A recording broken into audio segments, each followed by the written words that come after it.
ప్రకారం అదేవిధంగా సుప్రీంకోర్టు తీర్పుల ప్రకారం సాయంత్రం 6 గంటల తర్వాత ఉదయం 6 గంటల లోపు మహిళలను అరెస్టు చేయకూడదని స్పష్టంగా నిర్దేశించినప్పటికీ వీళ్ళు చట్టాన్ని అతిక్రమిస్తున్నారు, రాజ్యాంగాన్ని అతిక్రమిస్తున్నారు. వీళ్ళకి ఏం లేదు, రాజకీయ నాయకులు మెప్పు పొందేదానికి వాళ్ళు ఏం చెప్తే అది చేయడం మొదలుపెట్టారు. లా అండ్ ఆర్డర్ పూర్తిగా విఫలమైపోయింది రాష్ట్రంలో. నిన్న చూసాం దాచేపల్లిలో ఒక హరికృష్ణ అనే వైఎస్ఆర్సీపీ కార్యకర్త పైన అక్రమ కేసు బనాయించారు. ఇతన్ని దాడి చేసి ఇతన్ని వేరే వాళ్ళని చంపాలని ప్రయత్నం చేశారు అని చెప్పి ఒక కేసు పెడితే అందులో పోలీసు వాళ్ళు ఏమేమి రాసుకున్నారో ఒక్కసారి మీకు వినిపిస్తాయి. ఎఫ్ఐఆర్లో కంప్లైంట్ ఇచ్చిన దాంట్లోనే చెన్నాయిపాలెం నా మోటార్ సైకిల్పై తంగేడు గ్రామం నుండి దాచేపల్లికి బయలుదేరి వస్తూ ఉండి చెన్నాయిపాలెం రోడ్డు వద్దకు వచ్చేసరికి అక్కడ ఉప్పుతల హరికృష్ణ అంటే ఇప్పుడు ముద్దాయి కాపు కాసి నా బండి ఆపి నా కొడుక నువ్వేందిరా ఊర్లో ఎక్కువ చేస్తున్నావు, నిన్ను చంపితే గాని ఊర్లో టీడీపీ అనేది లేకుండా పోతుందని అంటూ ఒక్కసారిగా బండిపై నుండి నన్ను కింద పడేసి నా కొడుకల్లారా ఎలక్షన్ సమయంలో పెట్రోల్ బాంబులు వేసి చంపాలనుకున్నాను, అప్పుడు నీవు మీ బావ తప్పించుకున్నారు, ఈరోజు తప్పించుకోలేవు నా కొడుక అంటూ తన వెంట తెచ్చుకున్న కత్తితో నన్ను పొడవగా నేను తప్పించుకునే క్రమంలో ఆ కత్తి నా చొక్కా ఎడమ పక్క తగిలి నా చొక్కా చిరిగిపోయినది. ఇది కంప్లైంట్ ఇచ్చింది. అది ఎక్కడా గాయం లేదు. ఇది కట్టుకథ అని చెప్పడానికి ఇది ఒక్కటి సాక్ష్యం. హత్యాయత్నం కేసు పెట్టాలా, అతను లోపల జైల్లో అతన్ని మగ్గబెట్టాలా అనే ఉద్దేశంతో ఆయన పొడవబోతుంటే నా చొక్కాగా తగిలిందని చెప్పి నేను తప్పించుకొని పోతుంటే అని ఓ తప్పుడు కేసు పెట్టి అతన్ని అరెస్ట్ చేశారు. అరెస్ట్ చేస్తే అన్యాయమైన అరెస్ట్ అని చెప్పి ఆ గ్రామస్తులంతా పోలీస్ స్టేషన్కి పోయి మా వారిని చూపించండి, ఏం చేస్తున్నారు మీరు అంటే కూడా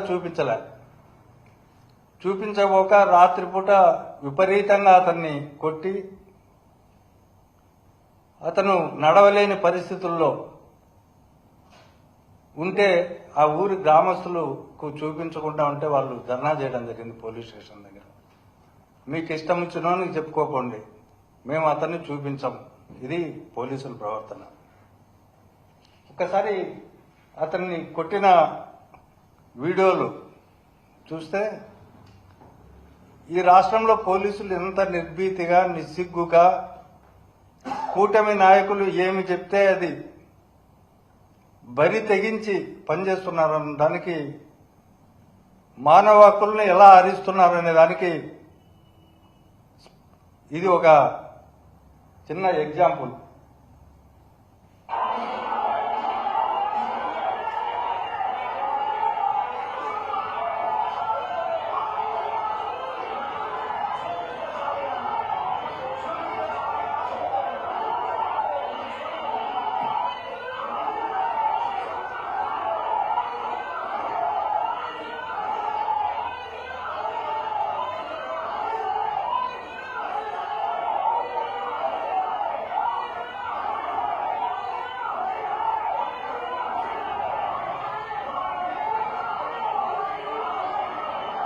రెండో వీడియో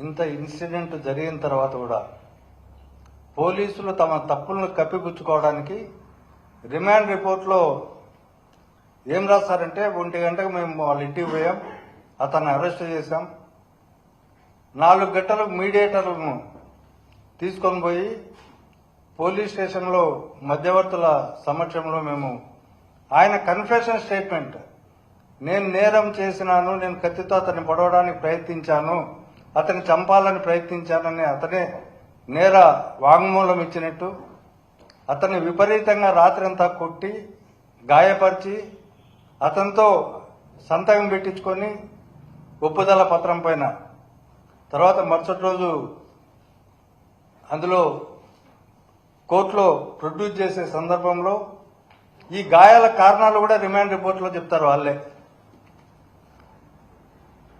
ఈ రిమాండ్ రిపోర్ట్లో గాయాలు ఎట్లా జరిగినాయి అనే దానికి కూడా అతను ఎప్పుడో ఈ సాక్షులు మిగతా వాళ్ళు వస్తే వాళ్ళు ఊరోళ్ళు అప్పుడు పరిగెత్తుతా ఉన్న సందర్భంలో పడిపోయాడు, అదేవిధంగా అంత ముందు కూడా అతనికి గాయమై ఉన్నింది, ఆయన దగ్గర డబ్బులు లేని సందర్భంలో ట్రీట్మెంట్ తీసుకోలేకపోయినాడు, ఈ రోజు పడ్డం వల్ల ఆ సందర్భంలోనే గాయం తగిలింది, అప్పుడు మేము చూసినప్పుడు మోకాలికి గాయం కావడం, తర్వాత ఆయన బాధపడుతూ నొప్పితో బాధపడుతున్న సందర్భం చూసాం మేము. అలాగే అక్కడ స్వెల్లింగ్ కూడా ఉందని చెప్పి చెప్తారు.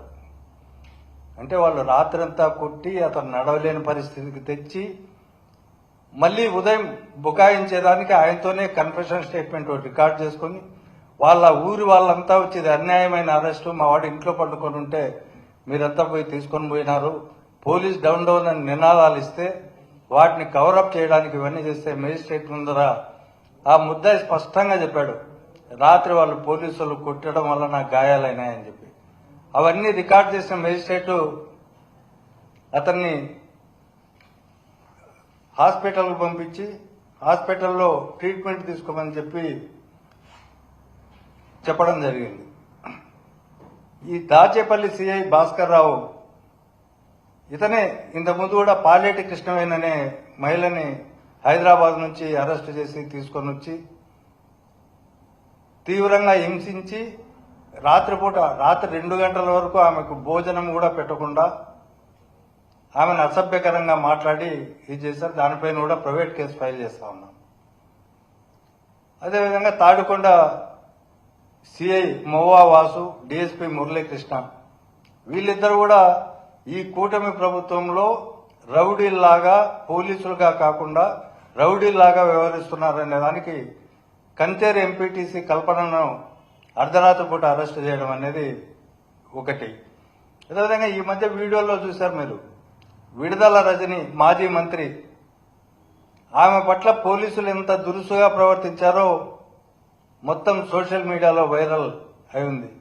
అక్కడ ఆ rural CI, Chilakaluripet rural CI ఆమెను అట్లా వేధించడం, ఎవరు సుబ్బానాయుడు సిఐ పేరు.